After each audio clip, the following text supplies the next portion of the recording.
तो अभी आपको पता थोड़े दिन पहले भाई साहब एक क्या हुआ थोड़े दिन पहले 6 महीने पहले की बात है। तो मेरे पास एक लड़की का फोन आया, इंटरमीडिएट की लड़की थी, और उसने मुझे बोला कि सर है ना मेरी पढ़ाई नहीं हो पा रही है। तो मैंने कहा क्या हुआ, पढ़ाई क्यों नहीं हो रही है? तो बोलती है सर मेरा एक लॉन्ग डिस्टेंस रिलेशनशिप है जो बड़ा टॉक्सिक हो गया है। इंटरमीडिएट की 18 साल 17 साल की बच्ची रही होगी और बोलती है एक तो लॉन्ग डिस्टेंस रिलेशनशिप है और वो क्या हो गया है, टॉक्सिक हो गया है। मैंने उसको बोला कि बेटा देखो तुम्हारा एग्जाम है, 3-4 नवंबर एग्जाम के पहले की बात है। मैंने कहा तुम्हारा एग्जाम है, 2 महीने एग्जाम में बचे हैं, तुम पढ़ाई पे ध्यान दो करके, ठीक है?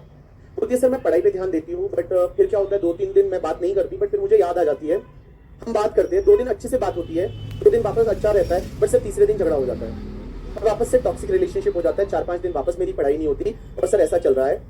तो मैंने उसको बोला, एक अच्छी एडवाइस दी कि बेटा देखो तुम्हारे लिए आज ज्यादा जरूरी है पढ़ाई करना, तो अपना मोबाइल को स्विच ऑफ करो और मोबाइल को स्विच ऑफ करके अपनी मम्मी को दे दो चुपचाप और सिर्फ 2-3 महीने पढ़ाई पे ध्यान दे दो, उसके बाद रिलेशन संभाल लेना ना। लॉन्ग डिस्टेंस ही तो है और लॉन्ग डिस्टेंस ये बोलती है लॉन्ग डिस्टेंस रिलेशनशिप में चारों लोग खुश रहते हैं। भाई साहब तो मैंने उसको ये बोला, एज अ प्रोफेसर मैं यही बोल सकता था कि बेटा तुम मोबाइल छोड़ो, पढ़ाई में ध्यान दो, मोबाइल अपनी मम्मी को दे दो बंद करके, और बाद में 2 महीने बाद वापस देख लेना ना। तो उसने मुझे जो क्वेश्चन पूछा बोला ना, उसने जो रिप्लाई किया ना, मैं आज भी शॉक हूं करके उस चीज को लेके। उसने मुझे रिप्लाई किया, बोलती है सर मैं मोबाइल स्विच ऑफ करके अपनी मम्मी को तो दे दूं, बट अगर उसको मेरी जरूरत पड़ गई तो वो मुझे कनेक्ट कैसे करेगा? भाई साहब तुम गहराई देख रहे हो, तुम प्रेम की गहराई देख रहे हो कि उसको मेरी जरूरत पड़ गई तो वो मुझे कनेक्ट कैसे करेगा।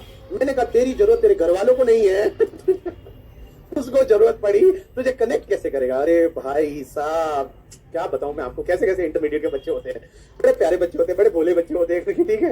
इनको लगता है यही दुनिया है, यही मतलब सब है, भगवान भी यही है, ईश्वर भी मेरा यही पति परमेश्वर बनेगा, ठीक है? 5-6 साल 10 साल बाद देखोगे ना तो अपने आप ऐसे लगे गिल्ट आएगा, बोला ये बोला ये था जिसके लिए मैं रो रही थी इसके लिए मैं एक दिन रो नहीं करके, ठीक है? तो ऐसा होता है, ये छोटे एज में होता है, आपको ये सब चीजों में नहीं रहना है, बिकॉज 4-5 साल बाद आप रियलाइज करोगे क्या ही किस चीज पे टाइम वेस्ट कर रहे थे। तो बेटा जल्दी सो जाने का, ठीक है? हाँ चलो, तो अपन ने पढ़ा इन केस